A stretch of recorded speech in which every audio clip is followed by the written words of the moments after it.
BJP ಅಭ್ಯರ್ಥಿ ಶ್ರೀನಿವಾಸ್ ದಾಸ್ ಕರೆಪ್ನವರು ಈಗ ನಗರದಾದ್ಯಂತ ಮತಯಾಚನೆಯನ್ನ ಮಾಡ್ತಾ ಇರುವಂಥದ್ದು. ಅವ್ರು ಮಾತನಾಡಿಸ್ತಾ ಹೋಗೋಣ.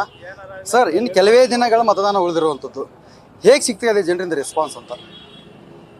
ಮತಯಾಚನೆ ಹೋದಂಥ ಸಂದರ್ಭದಲ್ಲಿ ಪ್ರತಿಯೊಬ್ಬರು ಮತದಾರರು ಕೂಡ ಉತ್ತಮವಾಗಿರ್ತಕ್ಕಂಥ ಪ್ರತಿಕ್ರಿಯೆ ನೀಡ್ತಾ ಇದ್ದಾರೆ, ಸ್ಪಂದನೆ ಮಾಡ್ತಾ ಇದ್ದಾರೆ. ನನ್ನ ಮನೆಗೆ ಕರೆಸಿ ಮನೆಯ ಮಗನ ಥರ ಇವತ್ತು ಎಲ್ಲ ರೀತಿಯ ಕರೆಸಿ ಸತ್ಕರಿಸಿ ಗೌರವಿಸ್ತಿದ್ದಾರೆ.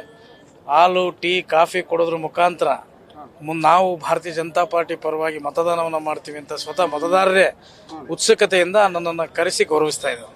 ಸರ್, ಶ್ರೀನಿವಾಸ್ ದಾಸ್ ಕರೆಪ್ನವ್ರಿಗೆ ಯಾಕೆ ಮತ ಹಾಕ್ಬೇಕು ಈ ಕ್ಷೇತ್ರ ಜನರು ಅಂತ? ಇವತ್ತು ದಾವಣಗೆರೆ ಜನತೆ ಗೊತ್ತಿದ್ದ ದಕ್ಷಿಣ ಕಳೆದ 23 ವರ್ಷಗಳಿಂದ ಯಾವುದೇ ಅಭಿವೃದ್ಧಿ ಆಗಿಲ್ಲ.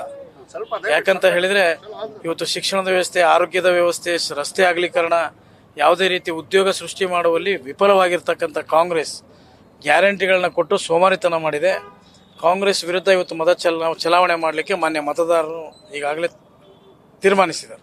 ಸರಿ, ಈಗ CM ಆಗಿರ್ಬೋದು, DCM ಆಗಿರ್ಬೋದು, ಕ್ಷೇತ್ರದಲ್ಲಿ ಬೀಡು ಬಿಟ್ಟು ನಮ್ಮ ಅಭ್ಯರ್ಥಿ ಗೆದ್ದೇ ಗೆಲ್ತಾನೆ. ಯಾಕಂದರೆ ಕಳೆದ 12 ವರ್ಷದಿಂದ ಕೇಂದ್ರ ಸರ್ಕಾರದಲ್ಲಿ BJP ಇದೆ, ರಾಜ್ಯ ಸರ್ಕಾರದಲ್ಲಿದ್ದು ಕೂಡ ಯಾವುದೇ ರೀತಿಯಿಂದ ಅಭಿವೃದ್ಧಿಯನ್ನು ಮಾಡಿಲ್ಲ, ಬರೀ ಸುಳ್ಳು ಹೇಳ್ತಾ ಜನರ ದಾರಿ ತಪ್ಪಿಸ್ತಾ ಇದ್ದಾರೆ ಅಂತ ಹೇಳ್ತಾ ಇದ್ದಾರೆ.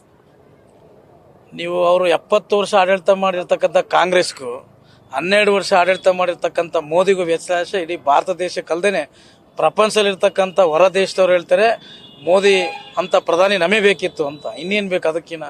ಕರ್ನಾಟಕ ರಾಜ್ಯದಲ್ಲಿ ಗ್ಯಾರಂಟಿ ಕೊಡೋದ್ರ ಮುಖಾಂತರ ಪ್ರತಿಯೊಬ್ಬ ಜನರನ್ನ ಸೋಮಾರಿಗಳನ್ನಾಗಿ ಮಾಡಿದ್ದಾರೆ. ಅದ್ರ ಬದಲು 52,000 ಕೋಟಿ ಉದ್ಯೋಗ ಸೃಷ್ಟಿ ಮಾಡಿದ್ರೆ ಇವತ್ತು ಅವರವರ ಸಂಸಾರ ಜೀವನ ತುಂಬ ಚೆನ್ನಾಗಿ ನಡೀತಿತ್ತು. ಸರ್, ಈ ಚುನಾವಣೆಯಲ್ಲಿ ಹಣ ಭಾಳ ಆಟ ಆಡುತ್ತಾ ಅಂತ, ಹಣದಿಂದ ಭಾಳ ಆಟ ಆಡುತ್ತಾ? ಹಣಬಲ ಜನಬಲ ಮಧ್ಯೆ ಚುನಾವಣೆ ನಡೀತಾ ಇದೆ. ಜನಬಲ ಗೆಲ್ಲುತ್ತೆ. ಇವತ್ತು ನಿಷ್ಠಾವಂತ ಕಾರ್ಯಕರ್ತನ ಗೆಲ್ಲಿಸುವಂತ ಮತದಾರರು ಈ ಬಾರಿ ಭಾರತೀಯ ಜನತಾ ಪಾರ್ಟಿನ ಗೆಲ್ಲಿಸ್ತಾರೆ. ಎಷ್ಟು ಮತಗಳ ಅಂತರದಿಂದ? ಮೇ 4ನೇ ತಾರೀಕು ವಿಜಯೋತ್ಸವಕ್ಕೆ ಬರ್ರಿ ನೀವು. ಓಕೆ, ಇದಿಷ್ಟು ಹೇಳಿದ್ರೆ ಶ್ರೀನಿವಾಸ್ ದಾಸ್ ಕರೆಪುರ ಮತ್ತು ಕ್ಯಾಮರಾಮನ್ ಲೋಕೇಶ್ ಜೊತೆ ಶಿವಮೊಗ್ಗ ದಾವಣಗೆರೆ.